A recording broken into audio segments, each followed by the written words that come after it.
Para los que no me conocen, yo soy el doctor Javier Cancara, soy médico ya con 14 años de experiencia, pediatra, intensivista, trabajo actualmente en un hospital de niños.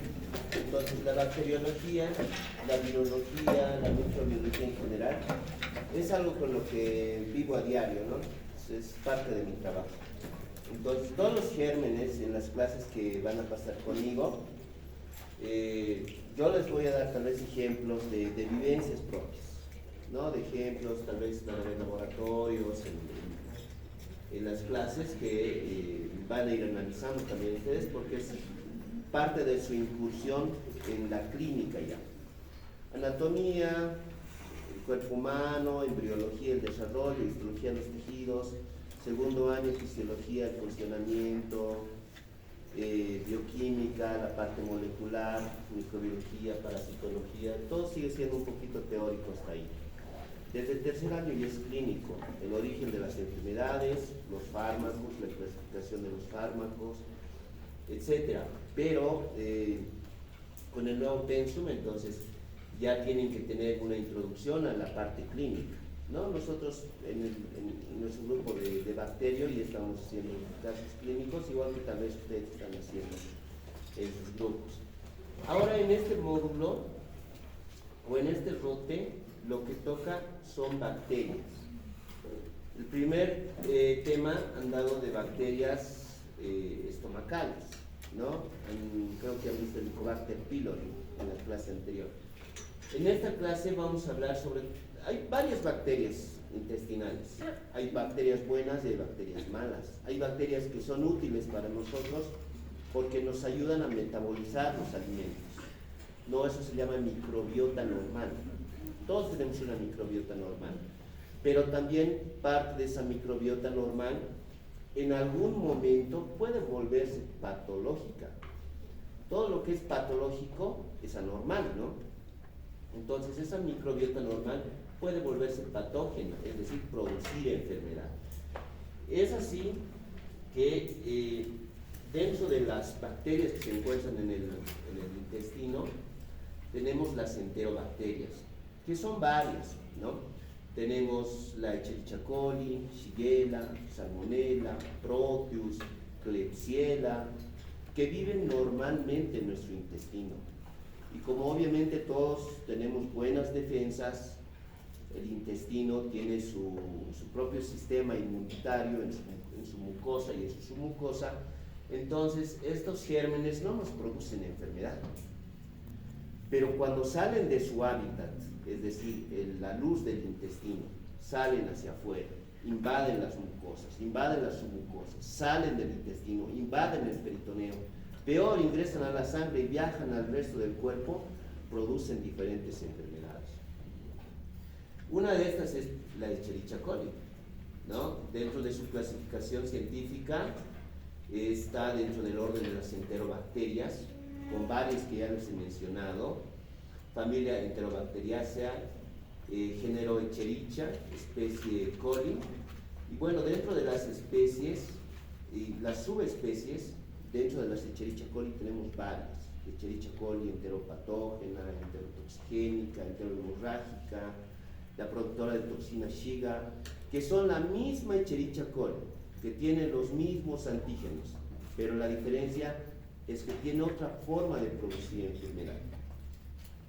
¿Qué creen que tienen en común todas las bacterias intestinales? Producción de diarrea, ¿no? Producción de diarrea. Disentería, ¿no? Pero no todas las bacterias producen disentería. ¿Saben qué es la disentería? Simplemente es presencia de sangre en las deposiciones. A veces los papás dicen, está con disentería, dicen, no, cuando está con diarrea, pero ¿tiene sangre? No tiene sangre, entonces no es disentería, simplemente es una diarrea. Y diarrea, se define diarrea como 3 o más deposiciones en un día, o la disminución en la consistencia de las deposiciones. Entonces, a veces ha hecho un poquito agüita, ¿cuántas veces? Una vez al día está con diarrea, pues no es diarrea. Si ha hecho una vez nomás, aunque sea agua en osito, es poquito, pues no es diarrea. Entonces, el aumento en la frecuencia y en la cantidad de las deposiciones. Ahora, como les decía, hay varios géneros de bacterias que dentro de las enterobacterias. La Escherichia coli es, tal vez dentro de este grupo, la más frecuente, o la que está poblando la mayor parte del intestino delgado y el intestino grueso sobre todo. La Shigella es un poco más patógena que la Escherichia coli. Todos tenemos ahorita Escherichia coli, pero los que tienen Shigella tal vez tienen mayor predisposición a producir enfermedad si es que bajan sus defensas o es que pasa alguna noxa, alguna patología. Por ejemplo, un trauma abdominal. ¿Qué pasa en un trauma abdominal? El intestino se malogra. Digamos el hígado bien, el vaso bien, no sangra nada. El estómago no ha reventado en un trauma abdominal, por ejemplo, un accidente de moto. Pero el intestino sí queda un poquito friable, un poco golpeado el intestino. Se inflama la mucosa, se inflama el intestino, la pared del intestino, entonces ahí aprovechan las bacterias para fugar al peritoneo. Entonces se produce una peritonitis por migración o por translocación bacteriana. ¿Qué es lo que ha pasado? La bacteria ha salido de su hábitat natural y empieza a producir enfermedad. Entonces, ¿qué va a producir? La peritonitis, ¿no? Ingresa a quirófano, lo opera, pero no hay perforación. Está indemne el intestino, pero sí el líquido peritoneal está un poco más denso, mayor cantidad de líquido, y se hace un cultivo y se encuentra pues gérmenes como Escherichia coli, Shigella o Salmonella. Estas bacterias también, si se asocian a diarrea, ¿dónde creen que se encuentran más frecuentemente? En el intestino delgado, exacto, pero otros en el intestino grueso. Y obviamente como están en el intestino, pues los eliminamos con las deposiciones, ¿no? Entonces a veces muchos que por el apuro pues comemos en la calle, pues tenemos el riesgo de producir, de enfermar o de contaminarnos o de infectarnos por cualquiera de estos gérmenes. Tal vez el más común es el Escherichia coli. Como tenemos Escherichia coli todos en nuestros intestinos, no pasa nada. Pero la Shigella sí. La Shigella es una de las más patógenas, no es tema de esta clase, pero la Shigella se asocia a mayor producción de toxinas y a convulsiones. Entonces en niños y disentería, ¿no? Niños, por ejemplo, llegan niños con disentería, deposiciones líquidas con sangre. Obviamente cualquiera de estos gérmenes produce fiebre y convulsiones. Debe ser Shigella. Así ahí nomás salta la sospecha diagnóstica. O una fiebre que sea intermitente. Fiebre, disminuye la fiebre, vuelve a subir de manera intermitente, una semana, 2 semanas, las deposiciones líquidas ya han remitido, pero sigue haciendo fiebre. ¿Qué pensamos? En salmonella. Y la salmonella dentro de todos estos es la que está más asociada a la ingesta de comida contaminada. Por eso a veces cuando llegan a internarse, no se internan casi por Escherichia coli, por Shigella, no, más por salmonella. Infección gastrointestinal por salmonella. También hay otras enterobacterias que producen deposiciones líquidas pero autolimitadas. La Klebsiella es otro germen que vive en el intestino, pero es tan resistente que sobre todo sobrevive en los hospitales. Y también hay otros como la Serratia, Proteus y otros más que no son tan importantes. Ahora, como yo les decía, bueno, aquí como dice el concepto, ¿no? Escherichia coli vive normalmente en el intestino, todos lo tenemos, pero hay otros como Salmonella y Shigella que son altamente patógenos.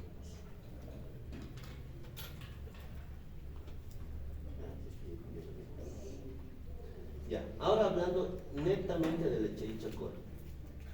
Es un bacilo gram negativo, no forma esporas, es una bacteria móvil, tiene un flagelo, miden entre 0.5 micrómetros de ancho por 3 micrómetros de largo, son catalasa positivo, oxidasa negativo, reducen nitratos a nitritos y dentro de los beneficios de esta bacteria producen ayudan al metabolismo de la vitamina B y producen vitamina K. ¿Para qué nos sirve la vitamina K? Sí, exactamente. Nos ayuda a los factores procoagulantes, ¿no? A los vitamina K dependientes, que son el factor 2, 7, 9. Entonces, es un factor procoagulante. Bueno, como hemos dicho, que forma parte de la microbiota normal, contribuye a la nutrición, también a la reabsorción y a la formación y al metabolismo de algunas vitaminas, y se tornan patógenas ante determinadas situaciones. Pero cuando hemos dicho, cuando migran de su hábitat natural, que es el intestino. Entonces, ¿dónde migra generalmente el Escherichia coli? Por contigüidad suele migrar a vía urinaria, a los uréteres, a la vejiga, a los riñones. Entonces, dentro de los gérmenes, cuando hay una infección urinaria, que es más frecuente en mujeres que en varones, por diferentes causas, se hace un cultivo y un antibiograma del que ustedes ya han escuchado bastante. Entonces, ¿qué creen que se reporta en primer lugar? Escherichia coli. Es el germen más frecuente asociado a infecciones urinarias. ¿Pero por qué si no es el hábitat normal del Escherichia coli, el riñón y las vías urinarias? Si no es por contigüidad. Por ejemplo, en niños pequeños que están aprendiendo a ir al baño, a veces pues los niños se limpian de atrás hacia adelante la colita cuando van al baño.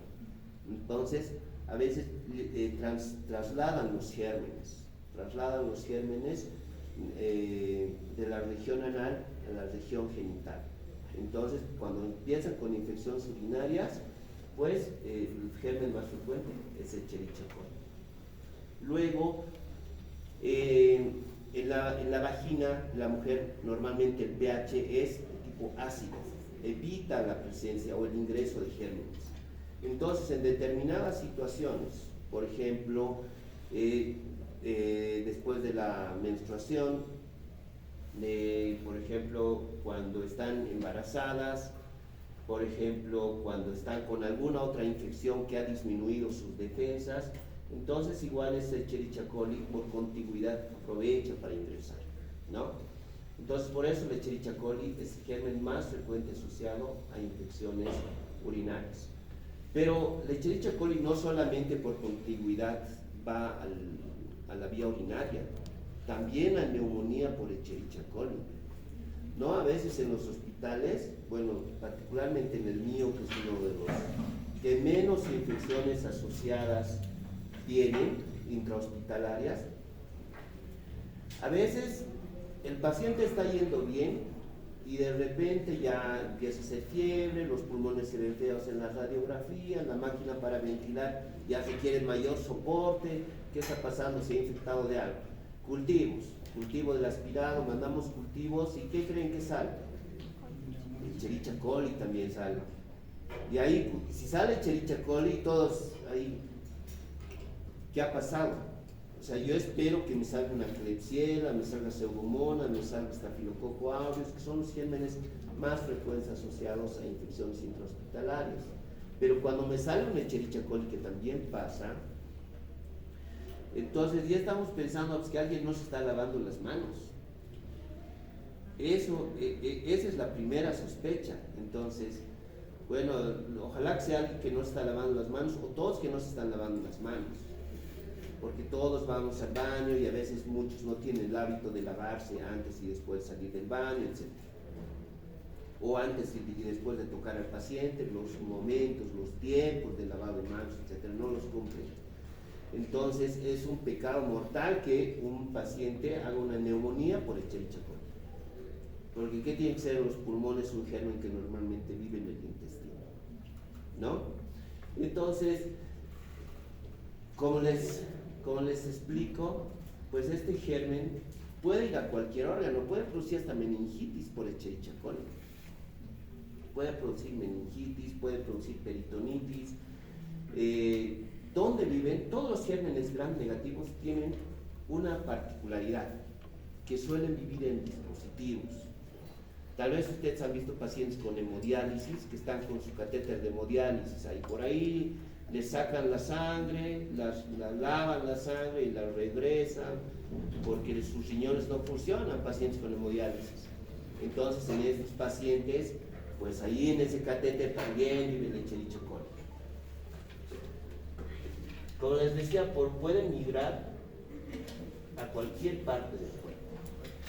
¿Qué características tiene este gen?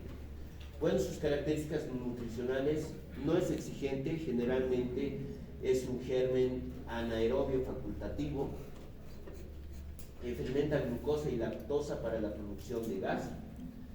Sus características coloniales: se puede cultivar en medios como eosina o azul de metileno. Y vamos al final en el diagnóstico, a ver que en medios como en el agar McConkie, las colonias presentan un halo turbio, es una característica al momento del diagnóstico. Entonces siempre hay que ofrecerle a estos gérmenes las mejores condiciones para que puedan crecer y podamos hacer el diagnóstico. Todas estas variedades de Escherichia coli, enterotoxigénica, enteropatógena, enteroadherente, toditas, la productora de toxina Shiga, todas tienen estos antígenos, el antígeno K, el antígeno O, el antígeno H, que dependiendo cuál tiene mayor prevalencia, va a depender su mayor capacidad patogénica. ¿Ya? Dentro de sus características tiene una membrana, tiene un flagelo que le sirve para adherirse a las células intestinales. Igual lo vamos a ver en la patología más adelante. Y proteínas de membrana como la proteína A, proteína B, que igual ayuda a que la bacteria, en este caso la enteroadherente, se pueda adherir al epitelio intestinal y pueda producir enfermedad.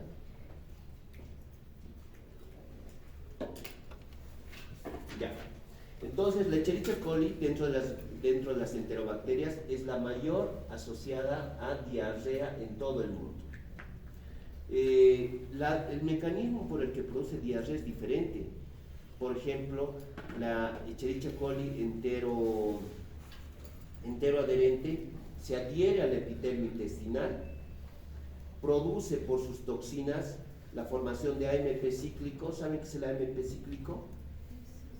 Es un segundo mensajero, ¿no?, que va a producir cambios metabólicos al interior de la célula, va a producir la apertura de los canales de agua, va a fugar agua y por un efecto similar al osmótico va a empezar a migrar agua de las células intestinales hacia la luz intestinal y va a empezar a producirse diarrea. Uno no tiene que tomar mucho líquido para tener diarrea, porque estas bacterias van a jalar el agua de las células del intersticio. Entonces, ese es un mecanismo. Otro mecanismo es la destrucción celular. Entonces, hay otro tipo de bacterias como la enterohemorrágica, la enterotoxigénica, que van a penetrar al interior de la célula y van a producir destrucción celular. Igual esta destrucción celular va a producir eliminación de agua, también de sangre. Entonces, pero esto ya con más detalle más adelante.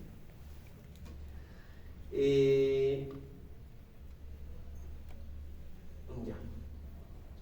Entonces son las variedades de Escherichia coli, ¿no? La enteropatógena, la Escherichia coli enteroinvasiva.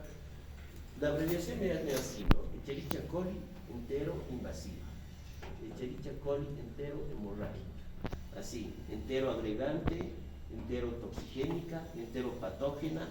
Aquí nos falta la productora de toxina Shiga, que está dentro de la Escherichia coli enterotoxigénica, pero en varias clasificaciones, y van a revisar igual en sus libros, la pone como de una característica, en una categoría especial, porque dentro de todas estas, la que está viento en popa, la que es más severa, la que es más letal, es la productora de toxina Shiga. En esto vamos a hacer un poquito de énfasis más adelante. Bueno, la Escherichia coli enteropatógena se presenta frecuentemente en lactantes menores y mayores, en general en menores de 2 años. Frecuente, todas, ¿no?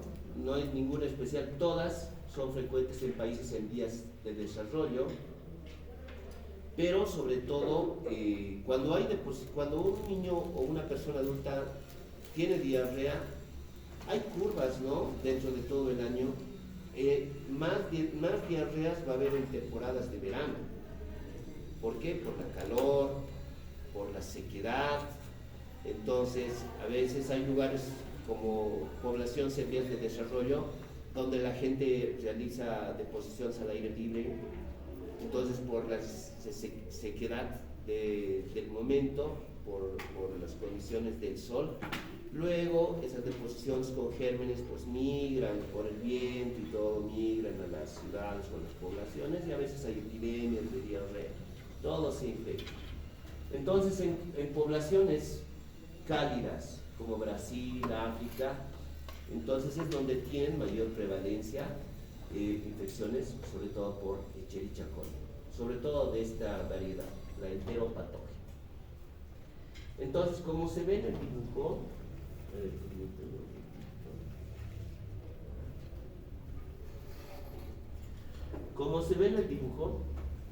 esta es la Escherichia coli. Y ¿esto qué es? Este es su pili, ¿no? Ya, entonces, esto ayuda a que se adhiera a la microvellosidad intestinal, se adhiere a la célula, y una vez que se adhiere a la célula, empieza a producir sus toxinas, ¿no?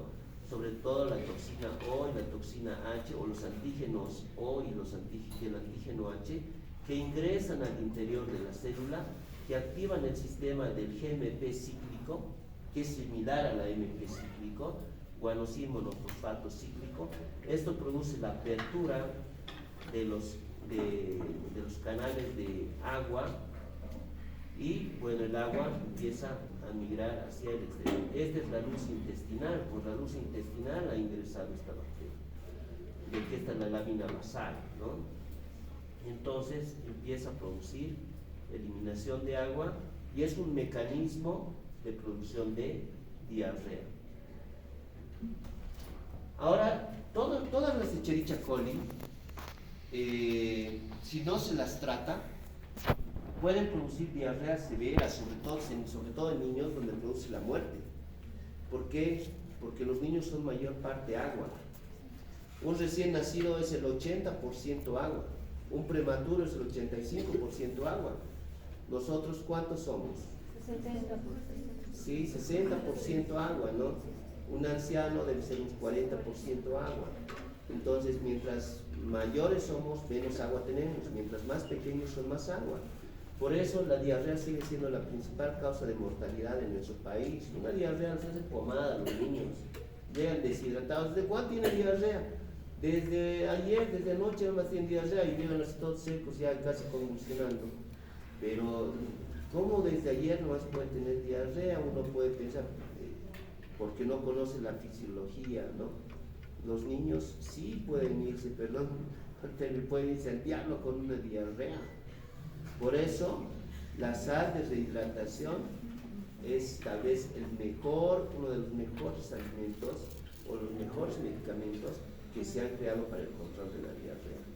A veces está con diarrea, sal de rehidratación nomás le han dado. Pues es lo mejor dar sal de rehidratación, porque estamos reponiendo líquidos, estamos reponiendo electrolitos. Entonces, lo mejor para ese paciente es la reposición de líquidos y electrolitos. Entonces, como ven, van a ver ahorita, en todas las Escherichia coli, la frecuencia mayor es en niños. ¿Por qué? ¿Por qué creen? Porque los niños terminan en el hospital, porque se les hace hemocultivo, sale Escherichia coli, se les hace coprocultivo, sale Escherichia coli. Entonces ya está como ahí bien documentado. Pero cuando una persona adulta tiene diarrea, no se hospitaliza por diarrea, no, a menos que sea una diarrea crónica. Ya está 2 semanas con diarrea, tal vez tiene otra cosa, puede tener puede tener cáncer, ¿no? Una de las causas frecuentes de diarrea crónica, tuberculosis peritoneal, otra causa de diarrea crónica. Pero en niños, pues terminan en el hospital, se hace cultivo, se hace tratamiento y se aísla este germen. Por eso, sobre todo, es más frecuente en niños. No es que los adultos no tengan. La Escherichia coli enterohemorrágica. Como les decía, la Escherichia coli enterohemorrágica tiene una característica, que es la destrucción celular. Al destruir parte de la vellosidad intestinal, los serotipos más frecuentes, como les he dicho, hay el tipo O, H, ¿no? Dentro de los más severos. Y estos son los serotipos más asociados a infección por Escherichia coli enterohemorrágica. Entonces, si es enterohemorrágica, ¿qué vamos a encontrar en las deposiciones? Sangre. Entonces, una pregunta de examen: ¿cuáles son los gérmenes que producen disentería? Escherichia coli enteroadherente, no. Enterohemorrágica, sí, obviamente. Enterotoxigénica,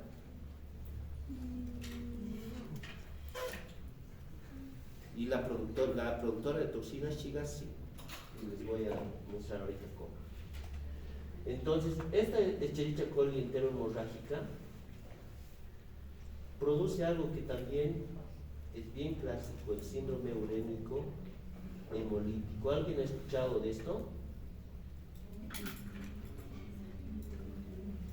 Vamos a adelantarnos un poquito con el análisis de esto para que quede claro. El síndrome urémico hemolítico está caracterizado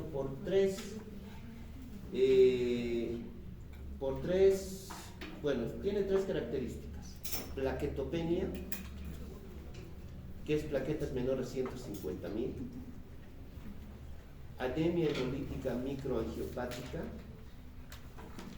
y daño renal. Las plaquetas normales normalmente son entre 200,000 y 400,000 más o menos. 250,000 a 450,000, es variable según la literatura, pero menos a 150,000 ya es plaquetopenia. ¿Y para qué sirven las plaquetas? Para el control del sangrado, ¿no? Las plaquetitas son como los ladrillos. Entonces nos hacemos una herida, inmediatamente las plaquetas migran, pero también migran los factores de la coagulación. Entonces los factores de la coagulación son como el cemento y las plaquetas son como los ladrillos. Entonces de un rato pues nuestra herida deja de sangrar porque se ha formado ahí un coágulo, un tapón formado por plaquetas y factores de la coagulación. Ahora, si no hay plaquetas o nuestras plaquetas están bajas, ¿qué esperamos? Que el sangrado perdure. Entonces, un paciente con infección por Escherichia coli enterohemorrágica que desarrolle síndrome urémico hemolítico va a empezar a sangrar. Empieza a sangrar. Y el epitelio, el endotelio ¿no? ¿Saben qué es el endotelio? La capa más interna de los vasos sanguíneos. Ese es el endotelio. Y si se ha producido una herida y esa herida no sana, pues ahí empiezan a migrar las plaquetas, pero plaquetas que no están funcionando bien empiezan a agregarse y ese endotelio se empieza a volver irregular. Y luego por ahí están pasando los glóbulos rojos y se empiezan a destruir en ese endotelio irregular. Por eso los glóbulos rojos normalmente tienen una forma de un disco bicóncavo, pero en el síndrome urémico hemolítico, pues es como si un auto pasara por un camino lleno de baches, ¿no? Entonces los glóbulos rojos en la circulación también se empiezan a dañar en un endotelio que está dañado. Y entonces se empiezan a deformar los glóbulos rojos y se empiezan a destruir. Entonces, vemos en el microscopio esos glóbulos rojos y los vemos así irregulares, crenocitos también se llaman. A los que se empieza a ver crenocitos, entonces ha pasado algo con esos glóbulos rojos. Entonces se empiezan a adherir y se empiezan a destruir los glóbulos rojos y eso la disminución de glóbulos rojos nos da anemia. Entonces ya tenemos plaquetopenia. Primero, porque se han formado coágulos a nivel de la herida que no han sido suficientes, pero las plaquetas han tratado de ir a tapar la herida. Los glóbulos rojos que se han destruido en el paso. Y en el riñón, ¿qué es lo que hay? ¿Cuál es la unidad funcional del riñón? La nefrona. Y la nefrona tiene para funcionar que tener irrigación. Entonces se irriga por dos formas, ¿no? Una, que es por la arteriola aferente y la aferente. De ahí, claro, por la aferente llega la sangre, se filtra, y ahí empieza la filtración de la orina. Pero también de ahí hay algunos vasos sanguíneos que nutren el glomérulo. Y hay otros vasos sanguíneos que están a nivel del asa de Henle. Entonces también nutren el asa de Henle. Entonces, estos vasos sanguíneos también se dañan. Y las plaquetas y los glóbulos rojos dañados forman tapones ahí. Entonces los riñones, las nefronas, perdón, dejan de recibir sangre y las nefronas se empiezan a dañar. Y las nefronas empiezan a disminuir su funcionamiento, solo algunas funcionan. Secundariamente, ¿qué se produce? Que el paciente deja de orinar. Entonces, eso es daño renal. Entonces, ¿todo por qué se ha producido? Porque esta toxina, la toxina de la Escherichia coli enterohemorrágica, y también, adelantándonos, la productora de toxina Shiga, han producido daño endotelial. Han ido a dañar el endotelio al pasar a la circulación. Y como ya han dañado el endotelio, plaquetopenia, anemia hemolítica microangiopática y daño renal. Listo. Llegan al hospital, así si no pueden orinar los chiquitos. ¿Qué tenía? Diarrea con sangre tenía los días anteriores. Laboratorio, plaquetopenia, anemia, pues tiene SHU. Ese es nuestro diagnóstico, tiene SHU. Entonces, pues hay que tratarlo al paciente, ¿no? Si tienen alguna duda, me interrumpen nomás. Ya. Entonces, pasando a otra Escherichia coli, la enterotoxigénica, igual prevalente en menores de 5 años. A todas estas Escherichia coli se las conocen como diarreas del viajero, pero sobre todo la enterotoxigénica. Esto más se da en las personas que migran a un lugar, no los que vienen a Bolivia, no los que van de Bolivia también a otros lugares, ¿no? Donde tienen variedades y serotipos diferentes de esta Escherichia coli enterotoxigénica que con la ingestión de los alimentos pues nos pueden producir diarrea, pero que generalmente es autolimitada. Tiene dos enterotoxinas, sobre todo la enterotoxina termolábil, y también tiene otra termoestable. ¿Qué significa esta enterotoxina termolábil? Que con la fiebre se inactiva. Pero tiene otra termoestable que es de menor importancia, pero que puede mantener la enfermedad, que puede sostenerla.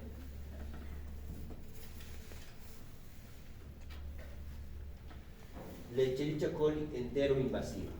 Esta es otra de las Escherichia coli que produce disentería.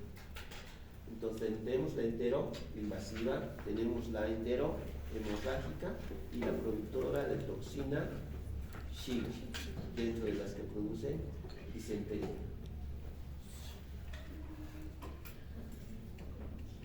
Ya. Entonces, la característica de esta Escherichia coli enteroinvasiva es que es deglutida o es digerida por los macrófagos, pero no es eliminada. Ingresa a nivel de la lámina basal y de la lámina basal se liberan y empiezan a producir sus toxinas. Entonces, no ingresan fácilmente por las vías intestinales, sino a través de la ingestión por el sistema macrofágico. Y esto produce destrucción celular. Si tiene destrucción celular o destrucción del epitelio intestinal, produce disentería. La epidemiología, como ven, es similar en todos los casos, ¿no? Más frecuente en países en vías de desarrollo y sobre todo más frecuente en niños. Ya. Esta Escherichia coli, tal vez dentro de todas, es la menos importante, la enteroagregante o enteroagregativa. Esta Escherichia coli se une al epitelio intestinal, produce acúmulos de otro tipo de moléculas a nivel del epitelio intestinal y genera un efecto osmótico. ¿Saben qué es la osmosis? Es el paso de agua, ¿no?, de un lugar de menor concentración de solutos a otro de mayor concentración de solutos, entonces jala agua. Entonces aquí se forma un acúmulo, un moco denso que genera la migración de agua del epitelio intestinal.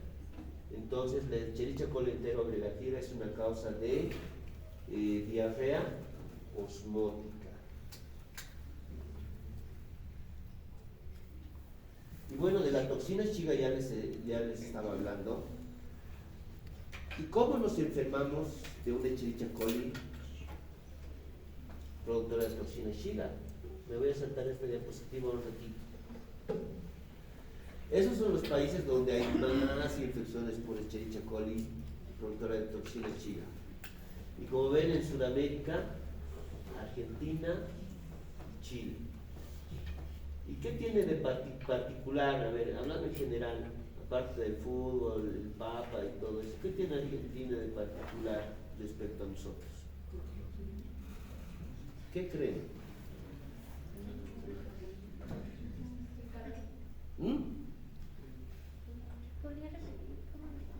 ¿Qué tiene de particular Argentina respecto a nosotros para que tenga tantos casos de síndrome urémico hemolítico y infecciones de Escherichia coli productora de toxina Shiga en Argentina? Porque a nivel mundial, en un momento incluso, él ocupaba el primer lugar, hace como unos 20 años atrás, Argentina, en las infecciones por Escherichia coli productora de toxina Shiga. ¿El consumo de carne cruda podría ser? El consumo de carne, exacto, el consumo de carne, pero el consumo de carne cruda, ¿no? Los argentinos deben casi crudo. Entonces, por eso, y también aquí en el resto de Sudamérica también hay, por eso, Escherichia coli productora de toxina Shiga, pero en Argentina la casuística es bastante, ahí todos los días están infestados sus hospitales de casos de Escherichia coli productora de toxina Shiga. Ahora volviendo aquí, entonces aquí está el serotipo más frecuente asociado a infección por toxina Shiga. Esto igual es pregunta de exámenes desde ahorita. El O157H7. Nosotros en el hospital, cuando viene un chiquito así con datos de Scholl, no está orinando, laboratorio de plaquetopenia, anemia, entonces mandamos una muestra de su caquita pues de chiquito al laboratorio, pero no a cualquier laboratorio, no es un estudio simple, mandamos a INLASA. En INLASA, en el Instituto Nacional de Laboratorios en Salud, pues como es un instituto, pues es como la madre de todos los laboratorios, ¿no? Es por encima de un tercer nivel, un cuarto nivel es un instituto. Entonces este instituto lo que hace es detectar o buscar que no nos encontremos ante esta toxina. ¿Por qué? ¿Por qué es tan importante? Porque dentro de todas las Escherichia coli, esta productora de toxina Shiga o un SHU producida por Escherichia coli tiene características especiales en su tratamiento. Algo que tal vez les ha quedado ahí en la mente es que, siempre lo digo y tal vez lo dicen también sus docentes, del 100% de las diarreas, el 90% está ocasionada por virus. ¿Y qué le hacemos a los virus? Nada, solamente tenemos que tomar agua. Si tenemos fiebre, paracetamol o dioxadol, algo para la fiebre, para el malestar, reposo y listo. Nuestro cuerpo elimina los virus. Pero si tenemos diarrea con sangre, ya sospechamos que es bacteriano, porque los virus no producen diarrea con sangre. Las bacterias sí. Dentro de las bacterias que producen diarrea con sangre, Shigella, después la Escherichia coli enterotoxigénica, enterohemorrágica, enteroinvasiva, la doctora toxina Shiga, son doctoras de disentería. Entonces, volviendo, me llega un niño con disentería, le hago el laboratorio, ¿por qué? Porque a todas las otras disenterías las trato con antibióticos. No son virus, son disenterías, asumo que son bacterianas, las trato con antibióticos, excepto a la productora de toxina Shiga. A esta no la trato con antibióticos. ¿Por qué? Porque su toxina está circulando, la bacteria está circulando, pero si yo le agredo a la bacteria, a esta Escherichia coli con mis antibióticos, entonces la bacteria pues me produce más toxinas, me produce más O157H7, más toxina Shiga. Entonces esta toxina Shiga, ¿qué va a hacer en exceso? Me va a aglutinar más plaquetas. Aglutinar es juntar, ¿no? Me va a aglutinar más plaquetas, me va a producir más destrucción de los glóbulos rojos y obviamente me va a tapar definitivamente los riñones y puedo perder los riñones. Por de ese niño puedo perder los riñones porque le he metido antibiótico. A veces pasa eso. En la visita estamos y ¿qué diagnóstico tiene? Está con síndrome urémico hemolítico. ¿Cuándo ingresó anoche? Y vemos las indicaciones, ahí cefotaxima. ¿Y por qué le han puesto cefotaxima? Porque está con disentería y Pero la fisiopatología del SHU por Escherichia coli, productora de toxina Shiga, dice no dar antibióticos. No se da antibióticos. Entonces, más bien hay que darle soporte, darle más líquidos. Con más líquidos tratar de que su riñón continúe funcionando, antiinflamatorios. Ayudar si no está orinando, medicamentos para hacerle orinar, darle más líquidos, hacerle orinar, pero no meterle más antibióticos porque no vamos a terminar de tronar estos riñones. Entonces, por eso es importante nuestro laboratorio y la detección del O157H7. Y aquí están las características que les decía, ¿no?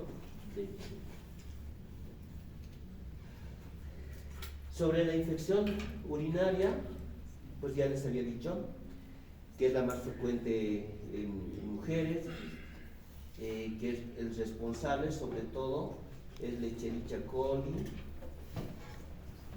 ¿Cuál? La uropatógena, que tiene afinidad por la vejiga sobre todo, pero puede colonizar también riñones y puede colonizar vías urinarias. Ahora, esta Escherichia coli uropatógena, por esas características que tiene, es sobre todo dependiente del antígeno O para la producción de infección urinaria, responde bien a los antibióticos, pero aquí hay tres características importantes. Los que son dependientes del antígeno O pueden colonizar toda la vía urinaria, desde riñones, uréteres, vejiga, uretra, pero los que tienen antígeno K se asocian sobre todo a pielonefritis. Pielonefritis ya se refiere a inflamación de los riñones. Normalmente, la mayor parte de las infecciones urinarias son bajas, hacen cistitis, dolor al orinar, polaquiuria es que orina cada ratito. ¿No? Hay una polaquiuria verdadera que orina harto cada ratito, y hay una polaquiuria falsa que orina poquitito pero cada ratito. ¿No? Son términos que tienen que ir familiarizando. Entonces, polaquiuria, disuria, dolor al orinar, entonces infección urinaria baja. Pero si a esto se asocia fiebre, dolor de espalda, porque los riñones están pegados en la espalda, ¿no?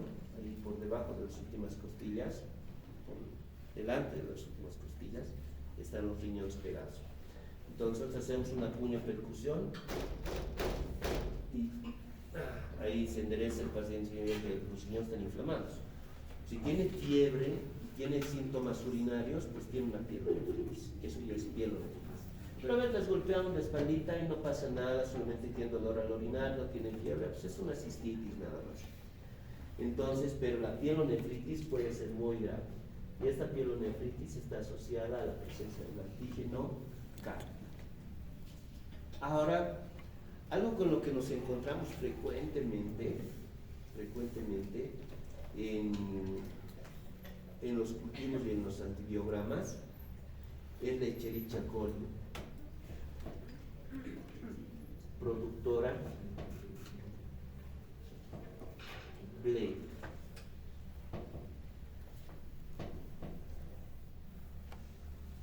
BLE significa beta-lactamasa de espectro extendido. No sé si han hablado de esto al momento de hablar de resistencia bacteriana, pero la Escherichia coli es un germen que puede generar esta resistencia, beta-lactamasa de espectro extendido. ¿Qué es beta-lactamasa? Hay los antibióticos, los beta-lactámicos.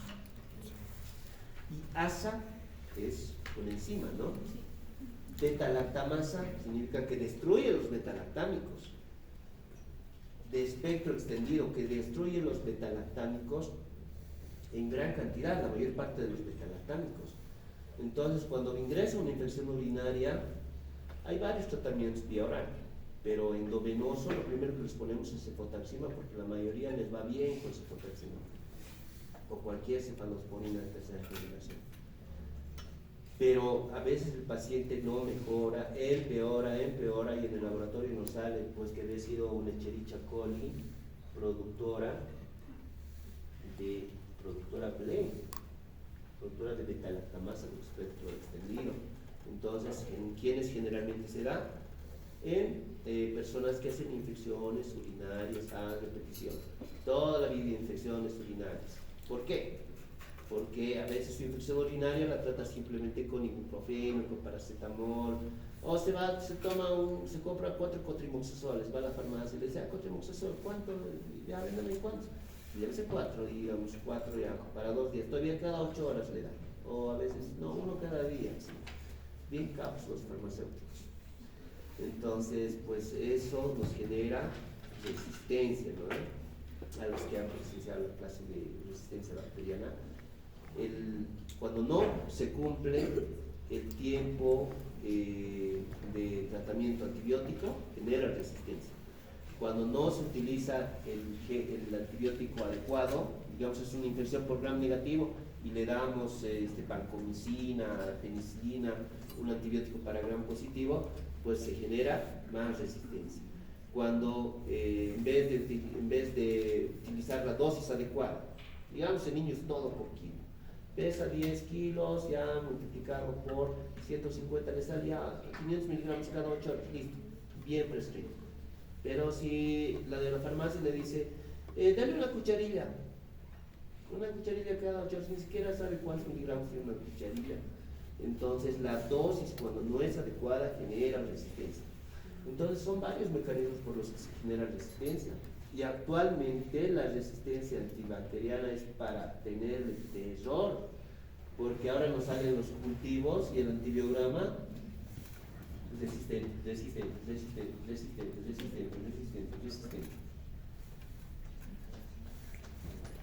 Personalmente sí me han ido 2 pacientes así, uno que tenía aquí en el hospital Médica Sur, creo que se llama, del aeropuerto, ahí al frente, privado.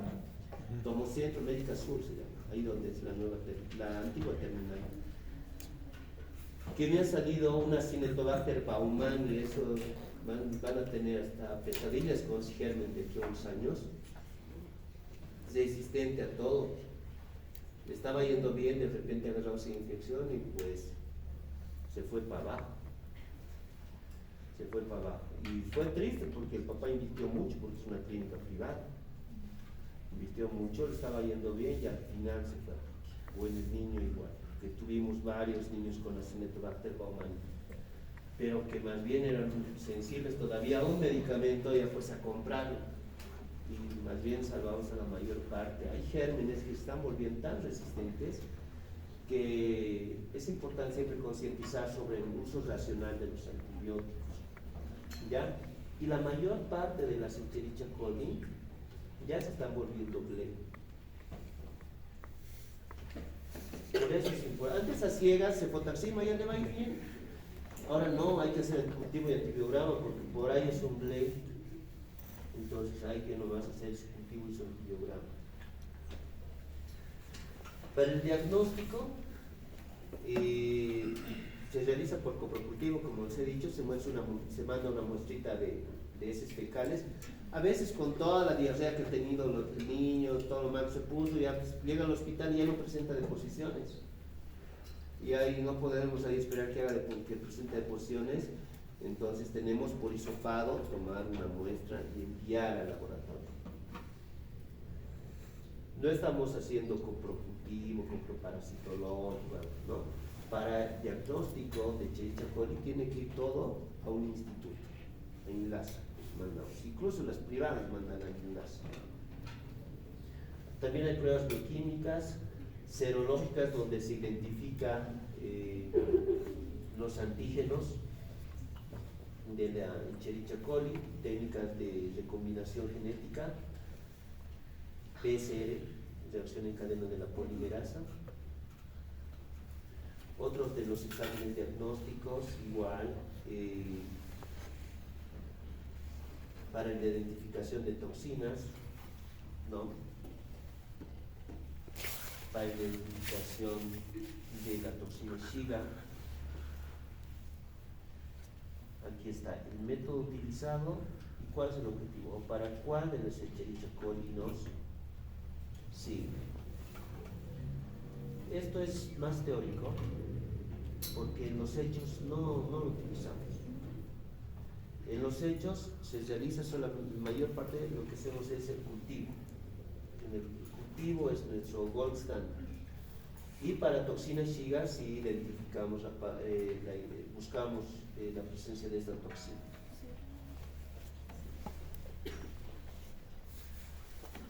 Bueno, no quiero profundizar en cosas que no para servir, así que